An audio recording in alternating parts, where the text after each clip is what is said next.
L'histoire entre Madonna et 50 est loin d'être terminée. Pour ceux qui ont suivi mes dernières vidéos, vous savez que c'est tendu entre les deux artistes. Dernièrement, 50 s'était excusé par rapport aux propos qu'il avait tenus vers Madonna. Il avait dit « J'ai dû blesser Madonna, elle a déterré une vieille photo de MTV datant de 2003. Je suis désolé, je n'avais pas l'intention de te blesser. Je n'en tire aucun bénéfice. J'ai dit ce que je pensais quand j'ai vu la photo parce que je l'avais déjà vue auparavant. J'espère que tu accepteras mes excuses. » Et Madonna a rejeté les excuses de 50. Elle dit « Tu essayais de me faire honte, tu essayais de m'humilier, tes excuses sont fausses, ce sont des conneries et elles ne sont pas valables. Des excuses ne sont pas valables si tu ne sais pas ce pourquoi tu devrais t'excuser. C'est de ton comportement et de tes remarques misogynes, sexistes et agistes. Troisièmement, tu ne m'as pas blessé parce que je ne le prends pas personnellement. Je ne pourrai jamais le prendre personnellement parce que tu ne viens pas d'un endroit éveillé. Tu essayes d'imposer la limite du moment où les femmes devraient être capables de se sentir bien dans leur peau. Alors pour terminer, je veux juste dire, je te pardonne et j'espère qu'un jour tu te réveilleras et verras un point de vue différent. Je te souhaite le meilleur, c'est tout.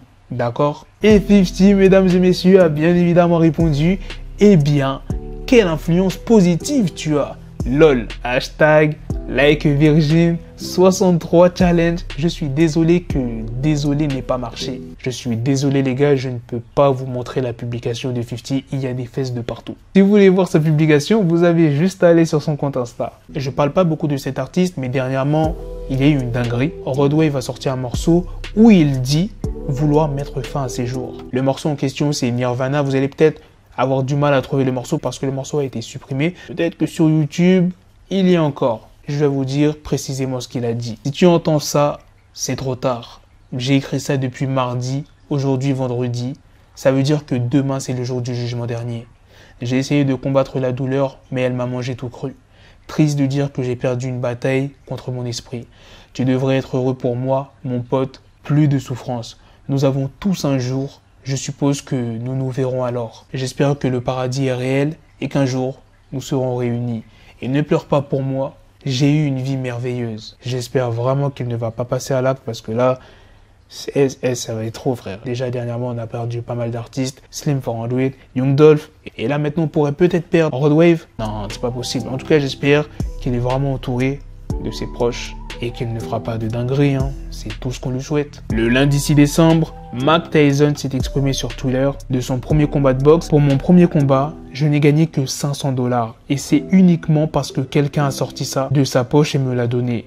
Je ne me suis jamais battu pour l'argent. Mais quand j'ai commencé à me battre pour l'argent, je me suis perdu. J'ai choisi cette news, c'est pour parler d'argent. On sait tous que l'argent, c'est très important. Si on n'en a pas, on ne vit pas. Tu ne peux pas te nourrir, ni avoir de vêtements, ni avoir de domicile. Et bien évidemment, tu ne peux pas avoir d'activité si tu n'as pas d'argent. L'argent, c'est bien, mais en vouloir trop, eh bien, ça peut détruire ta passion. Par exemple, c'est le cas pour Mike Tyson. Au début, quand il a commencé, il aimait bien se battre. Mais ensuite, quand il a reçu de très grosses sommes, eh bien, ça te retire la passion.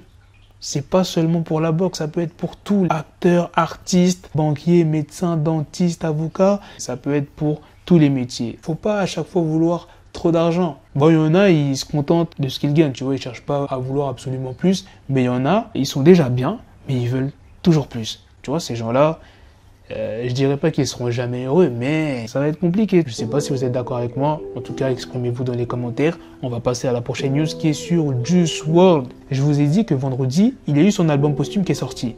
Et bien là, il y a un nouvel album qui vient d'être annoncé et qui devrait sortir en juin 2022. Il s'appellerait The Party Never Ends. Wesh, calme. L'album de posthume, il vient à peine de sortir, qu'il y a déjà un nouvel album qui est annoncé. Bon, au moins, les fans de Juice WRLD vont être contents. Lil Uzi Vert a offert un cadeau magnifique à sa copine à l'occasion de son 29e anniversaire, une McLaren 700 VS noire. Elle est estimée à plus de 300 000 $. JT s'est exprimé pour immortaliser le moment. Je suis tellement amoureuse.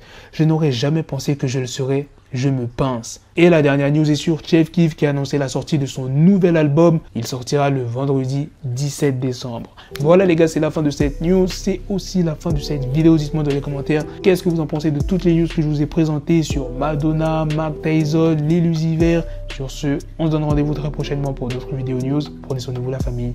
Peace.